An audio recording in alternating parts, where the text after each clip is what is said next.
Okay. Okay, well, my name's Kirk, and tonight I'd like to share with you some of my 12 years of knowledge working with Cascade Natural Gas. I'd like to demonstrate to you how to shut off a natural gas meter in the event of a emergency, natural disaster, or something like that. Knowing where your meter is, when to turn off the gas, and how to turn off the gas is really an essential part to possibly, it could mean the difference between life or death, or obviously damage to your property. So, first thing I want to go through is where your meter is located. In most houses, residential, you have your meter either in the front of the house or along one of the two sides of the houses. Now, if you live in an apartment or when you work at work at a business somewhere, generally they're located in the back, maybe in the alley, something like that. So you really do want to know where it's located. The PG&E website says that most people don't even know where their gas meter is, and 90% of the people don't have the proper tool ready and available in case there is an emergency. So once again, it is an essential thing is to know where it is. They could also be located in a cabinet or breezeway.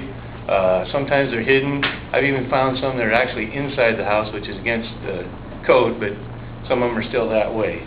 Main thing is you do need to know where yours is. Hopefully when you go home tonight, you'll be able to feel a little more confident and a little safer knowing that if something happens, you don't have to wait for me to show up. So, apartment buildings, if you live in an apartment, a lot of those will have multiple meters somewhere. Usually they can have 2 to 3 up to 20 on one wall.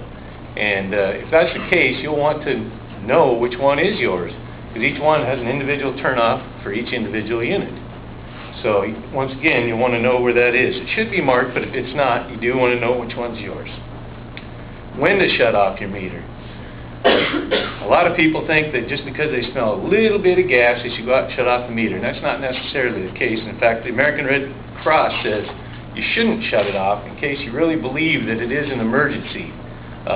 Some of the reasons for that is we don't want you guys coming back, deciding it's not an emergency, turning it back on. The reason for that is you got 60 pounds of gas pressure here, and we have a regulator that reduces the pressure, and you can actually damage some of your equipment in the house. So, and an earthquake is not necessarily a reason to go out and shut off your gas meter. I'll give you a great example. About 4 or 5 years ago down in Bremerton, there was a 4.5 Richter on the Richter scale earthquake. Well, they had a local radio station that said, go out and turn off your gas, go out and turn off your gas.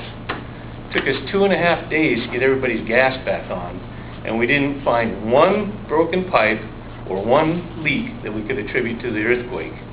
So you can imagine if this is in the middle of January and it's 30 degrees out and it took me 2 days to get to your house, you might not be too happy about it. So anyways, that's one of the things that you wouldn't want to do. A few examples of when you would want to do it. Obviously, if you're out in the yard walking around and you smell strong odor of gas, you would probably want to give us a call. Now, I've been called out and people say, geez, when I get right over here and I'm on my hands and knees, I sniff here, I smell gas. Well, that's not necessarily an emergency. Chances are probably not even a problem with it. So we don't really want you calling us just because you get a whiff of gas. Some of the good examples, though, would be obviously a broken pipe inside the house or outside the house. If a vehicle or some equipment has damaged part of the meter or the piping, you would certainly want to give us a call. And fires, floods, and in some cases earthquakes, but if we have an earthquake, I mean, go out and check it. If you're smelling gas, you see the dial spinning like crazy, or you see a broken pipe, obviously shut the gas meter off. So what we want to go to next is how to turn it off, and this is a standard home meter. This is probably what most of you see if you went outside your house, something similar to this anyways. This is the piping here, like I was saying, comes from the street at 60 pounds pressure. It comes up through the inlet here, or it goes through the regulator, and it drops down to 1/4 of a pound of pressure is all that goes into your house. It's not really even enough to blow up a balloon. I mean, that gives you an example. If you put a balloon up there, it wouldn't blow up. There's not enough pressure behind it.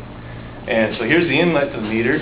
this is what you all hate. This is the registering device. It tells us how much gas you've used for the month. And this is the outlet that goes to the house piping and all the way through the house and into your equipment. So this over here, obviously, is the gas shutoff valve. Now, if you can look at this, there's an ear right here, and it got hit while I was bringing it in, I guess. But that ear will be in line with the pipe. So obviously if you go out and you see that, you know your gas is on. You should either have a 12 or 15-inch adjustable wrench, or you can get one of these tools from the hardware store that cost about $5. They got water for one and gas for the other. And we actually recommend that you attach it. Obviously this is attached to my lawn, but you wouldn't probably want to do that. You could attach it to the side here though. And I see a lot of people that actually just leave them on right there. So once you have it on, you need to get it turned off. You need to make a 90-degree turn, and you can line that up or see that that ear is now going against the pipe or horizontal. That means the gas is completely off to your house, and you probably just avoided some sort of a catastrophe. This is a newer style and has these ears, so if a person doesn't pay their gas bill, I'm the guy that goes out and turns it off and we put a lock through there. So you can know that if you put those together, the gas is off. Sometimes, or I should say not sometimes, but these are very seldomly turned, only when people move in and out of their house. So you get there and you're ready to go, and this thing seems stuck or frozen. You can't get it down. If you get the right angle, put your foot there, because your feet and your legs have a lot more leverage, and you can start to get that thing to come down and finally shut off. So to recap this, first thing you should know is where your meter is. If you don't know where it is, feel free to call Cascade Gas, and me or one of my associates will come out. We'll help you locate it, and if you ask them, they'll go through the same procedure with you. Hey, how do I shut off my gas meter? So, you know, once again, it's essential to know where your gas meter is. Know when to shut it off. You know, big smells, broken pipes, earthquake, maybe not, but just depends. And always have a tool handy somewhere. And a lot of us mechanics think, oh gee, it's just right there in the garage. But you got a car runs into this and you got 60 pounds of gas pressure blowing out. You can't find a wrench all of a sudden. So we really recommend having one right on the meter bar here. And lastly, armed with all this knowledge, one of you actually, and I've done it, might save somebody's life. So thank you very much. Go ahead. Can you say again, if there's how do you know when to shut it off? If there's an earthquake, you say you don't necessarily shut it off? If we have an earthquake, and the example I used for Bremerton, we had to go up for 2 days to turn them on. If you go out there and you don't smell gas, you're not hearing gas, there's no broken pipes, there's no reason to shut it off. I mean, you're going to be without... So you'll be able to smell it or see a broken pipe? Definitely. Okay. Yeah. Or these dials right here will just be going crazy, you know. Then you shut it off. Yeah, if your furnace is running, this one dial will take about 30 seconds to make one revolution. If you got a broken pipe, that thing's spinning. So, anybody else? How many lives have you saved? Well, you know what? Honestly, I know of one for sure, and who knows on others. I mean, if I'd have got there 5 minutes later. It's really amazing that people are a little bit smarter than what you would give them credit for. But I've had people call up and say, oh no, it's no big deal, you know, you can come tomorrow. But our company treats every call as an emergency if you call for a gas order. I've been over there and had people literally have had broken pipe, and you know, no, I'll come tomorrow.